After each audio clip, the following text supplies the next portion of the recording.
What's up, Chicken Nuggets? Tyler here with Sports Cards Are Dope podcast, and I got a special treat for you guys today. I have a interview. It's a piece of an interview I did with Adam Gray, a Real 27 guy. He is one of the best in the collector space. I call him the Indiana Jones of sports cards. Like, he knows, and if he doesn't know, he finds it out. And I'm not talking like he Googles it or ChatGPTs it. He'll like go grab some Beckett's and like read Beckett's from the 90s to get like what it was in print in the day. And so in this episode, we're talking about getting autographs from players. It's something that my kids and I have started doing at games, and we really enjoy doing. It's fun. I'll even do it if my kids aren't with me. With my brother-in-law, I'll tell one of the quick stories in there, but with my brother-in-law. And, you know, it's a little different vibe. If you're not like with your kid, you can't be like, oh, it's just me and my kid. It's like, no, I just really enjoy basketball, and I think it's cool to get a piece of a moment from these games. And so I enjoy doing that. I know some people can be like, oh, you're old, who should care? Like, here's the deal. We're all gonna be dead in 100 years. So do what you like. Who cares what people think? So here's an episode where we're talking about chasing autographs, and spoiler alert, he's gotten some pretty dope autographs. It's literally, I named this this podcast after how dope his autographs were. Sports cards are dope. Just his sports cards. He actually does have some pretty sick sports cards. Probably the greatest Kobe. Is it the greatest Kobe in existence? The Logo Man? Is it Logomania? I think he does. 101. I think he has the best Kobe ever. But all right, so I'm going to stop talking now and let me talk with Adam. Thank you guys so much for listening, and like and subscribe or not. Follow your heart. I'll see you guys in a sec.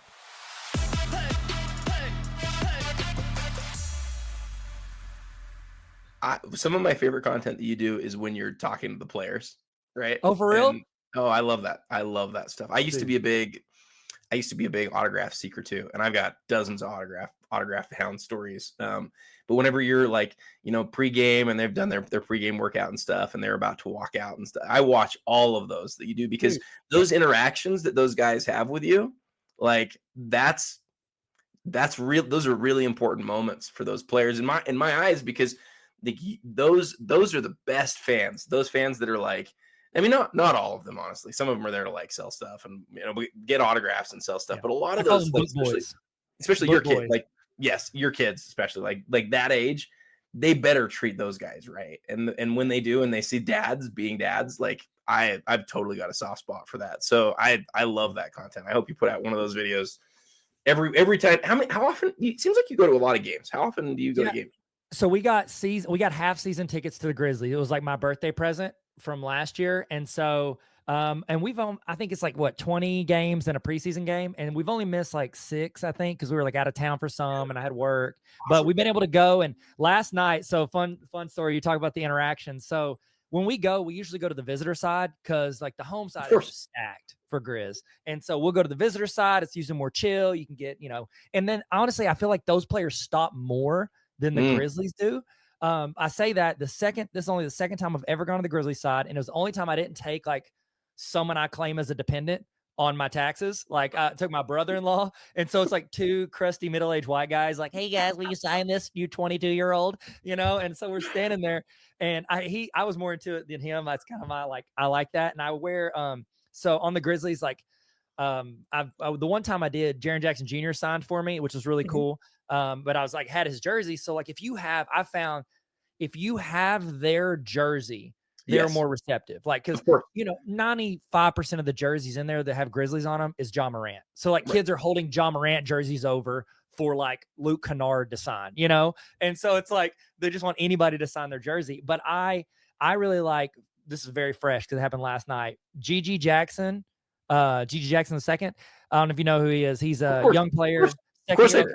Yeah. Seems like he's just got, like, I like players that seem like good people, like good personalities. Like they seem just like humble but confident, you know, just like good dudes.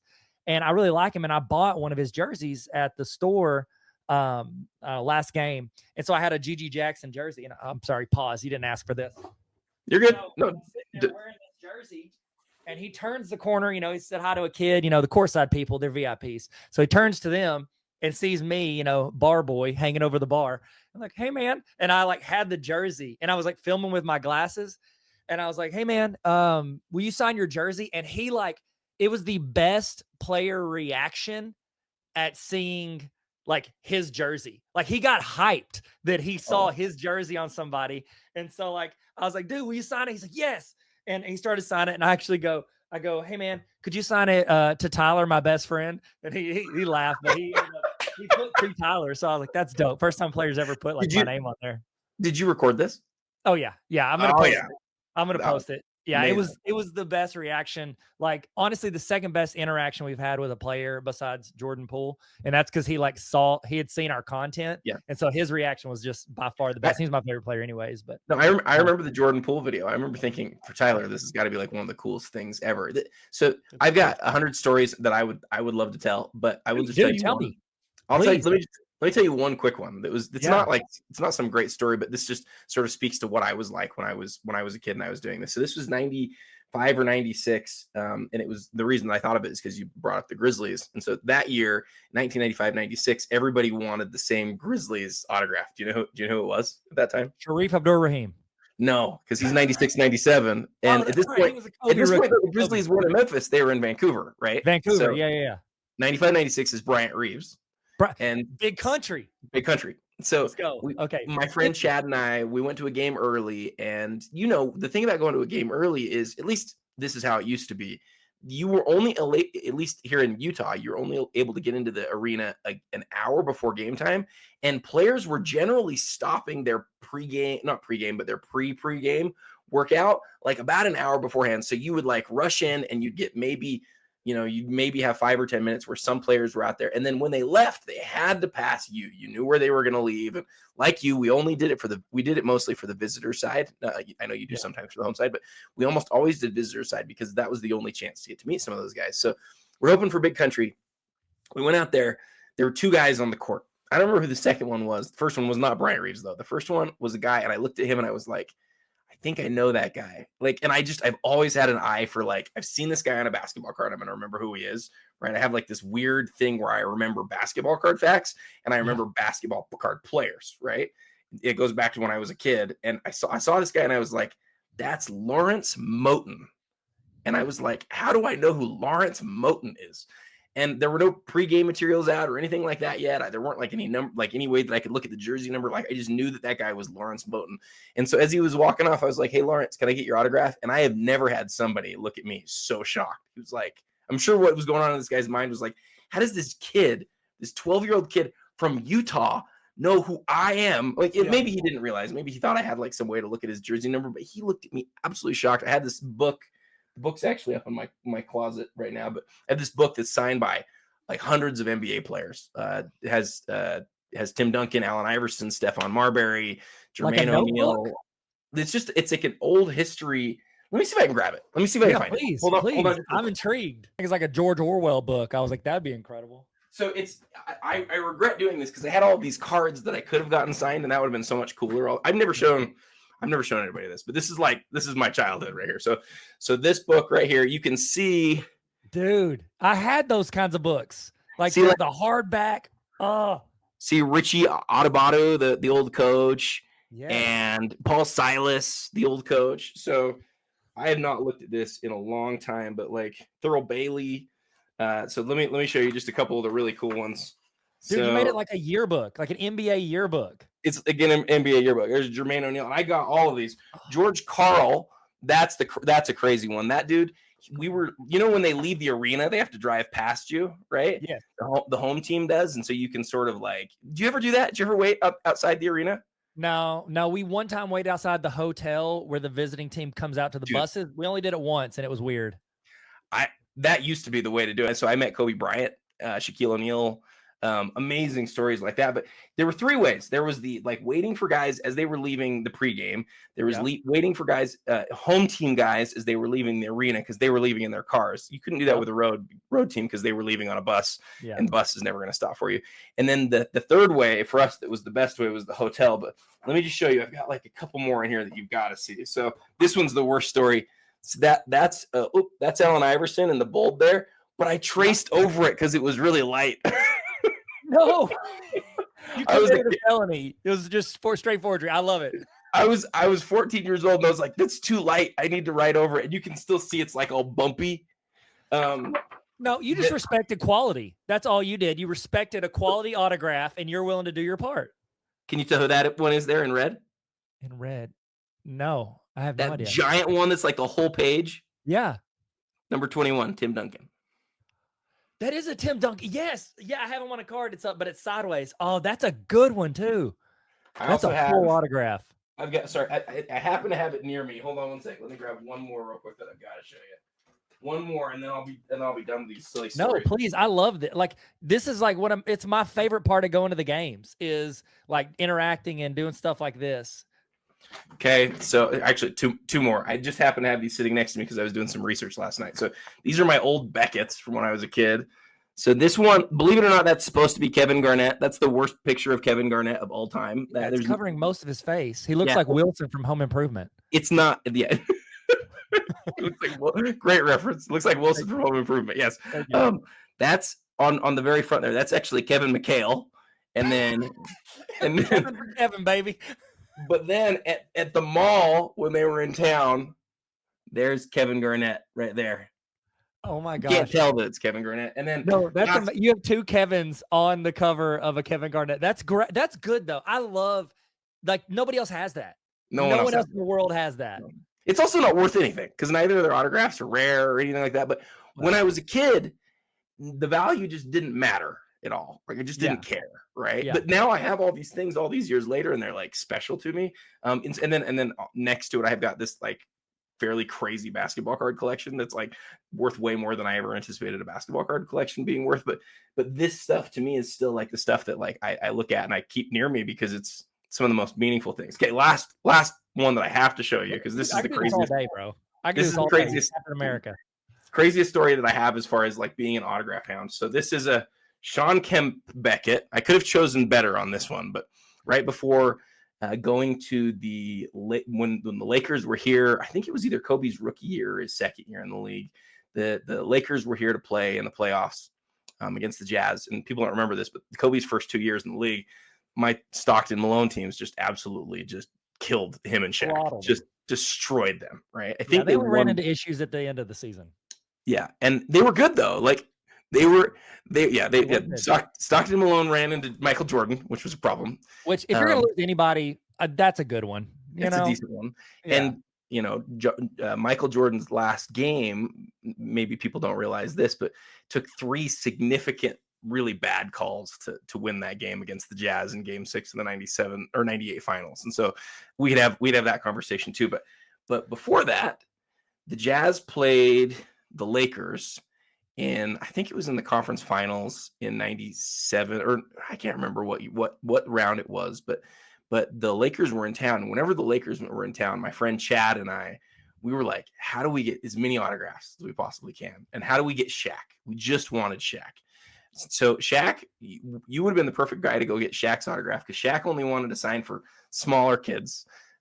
Mainly he wanted to sign for Shaq's little sister, who was like this sweet little girl, and he would sign for her every time, and he would never sign for us, which just drove me crazy because at least Chad had some autographs in the family. Shaq would never sign for me. But what I took to get signed at this Laker thing, I took 3 Beckett's. Okay, I have another one of them here. I've got two of them with me. This is one of them. So Camp on the front and then Lakers on the back. Now check out the 3 autographs that are on the back of this magazine. Or is it 3 or is it 4? Okay, I can't remember who all of them are. This one's Derek Fisher in red up here. Arkansas guy, by the way. Arkansas guy. This one, sorry, I'm bad at showing this off. Then there's Nick Van Exel over the jersey right here. That was it. And then over the card right here, I believe that's Eddie Johnson. But you see right across the shorts, the black right there. That's Kobe. So let's go. Why is that not a frame? Well, it should. I use this Beckett still for research. Do you really? I do. I use it all the time. I'm looking at my Beckett's every day. So, so the best part of the story, though, I'm going too fast here and too slow somehow at the same time. No, I love it. Forgive me for that. But the best part of the story is that Kobe Bryant, there in his rookie year, was the nicest basketball player I had ever met. Like, he was so kind. He signed that Beckett. He signed another one that's somewhere down here. And he just was like the kindest guy. And so after he gave us 2 signatures and I still hadn't gotten Shaq, there was a time, it was at the Marriott that was attached to the mall in Salt Lake. And he he came down. It was attached to the mall. I should remember that. He came down the elevator, and he was like looking for something in the magazine store. There's like a little shop there at the hotel. So he walks into the hotel magazine store. He's looking around for like 5-10 minutes. We weren't allowed to follow him into the store. We had to wait outside. That was sort of the rules that the security of the Marriott gave us. Okay. We also had to be staying at the Marriott, and we straight up lied to them and said, "Oh yeah, we're staying here. We're fans." We just lied. It was terrible. But we were like waiting outside, and he walked in. He looked at some of the magazines. He walked out. He couldn't find anything that he wanted, and he was going back to the elevator. And I was like, "Hey, Kobe, do you need something to read or something like that?" Right? I don't know. It was probably sounded really stupid because I was 14 years old at the time. And he looked at me. He's like, what? I said, you've been so nice. I've got this magazine if you want it. And it was another Beckett, right? That nobody had signed. I'd gotten the first 2 Beckett signed, and I had this third one. He's like, "Are you serious?" I was like, "If you want to." And he's like, "Yeah, man, I'll take this." And I was like, "Okay, cool." So he went up on the elevator, and I thought, I'll never see this guy. I'll never see it again. And I just like, that's so cool. Like, I gave Kobe a magazine that he's going to maybe go read. Who knows if he read it or not. But the next day, that was really late at night. Most of the kids in the hotel weren't there at that point. And we were probably there at 2:00 in the morning or something stupid. But then Chad's mom was really nice to leave us there and let us do that really late at night. It was really cool. Pretty chill. It was really cool. It was really cool. But this was the 90s. It was a different world, right? Different time. You do whatever. Drop your kids off. They ride a bike 6 miles. It happens. So the next day, there's a whole bunch of kids back again. And being like super awkward teenage kid as Kobe was walking by, I'm like, hey, Kobe, do you remember me? I'm the guy who gave you the magazine yesterday. And he's like, oh, yeah, I remember you. He's like, do you want me to go get it for you? I was like, oh, no, you could just have it. Yeah. And as the words came out of my mouth, I was like, why did you say that? You could have had this thing and it would have been really cool. Now, at that point, we had no idea that he would go down as, for hobby purposes, probably the second most collected player ever. He's my main guy. Like, my favorite cards are all Kobe cards. I love Kobe Bryant. And I could have had that magazine that was like Kobe's reading material. Who knows if he even did anything with it. But I just said, no, don't worry about it. And I never saw Kobe again in person. That was my last in-person Kobe experience. But that's a great one. Do you think that played into you collecting so much Kobe, those interactions? Ironically, I ended up hating Kobe because of how he beat my Jazz over the years. I just hated him. And I hated arrogant players. And I thought Kobe was so arrogant. I couldn't stand him. And then he got to the end of his career, and I sort of had this different appreciation, and I sort of started collecting him again. And then when the tragedy happened, I just sort of realized how close all of us felt to Kobe. And I realized with both my brain and my heart, like, this is a guy that you're going to want to own some key stuff of. So I went out and I went crazy, and I bought some really, really cool Kobe stuff. All right. Thank you guys so much for listening. Adam, thank you so much for being a part of this. I've been piecing that together because we kind of just talked for like 2 hours, and I thought about just releasing it as a solid podcast, but I've been trying to do more short videos, like more frequent short videos. And you're like, well, you didn't do a good job. I know I'm on a Mediterranean cruise for 2 weeks. I'm so sorry for missing out on the podcast, but I'm going to get back into it, start doing some news, tips, things like that. But I do want to start piecing in chunks from when Adam and I got the chance to hang via the Google Meet or the Zoom. I did actually StreamYard, if I'm being specific. But thank you guys so much for listening. Thank you for watching. If you're on the YouTubes, if you're on Spotify or Apple, if you want to rate it, that helps. It's cool. It just helps more people find it. And, does it make me any more money? No, because I don't make any money from this. I actually pay a lot of money for this. See how much I sacrifice for you guys? That's not true. I'm joking. I love doing it. I love talking about it. And I just love the community and the comments. Comments on YouTube have been awesome. People have been jumping in, giving thoughts after episodes. So I'm trying to catch up on those. But thank you guys so much for being a part of this community. Sports cards are dope. So are you. Y'all stay sweet. Later. Bye.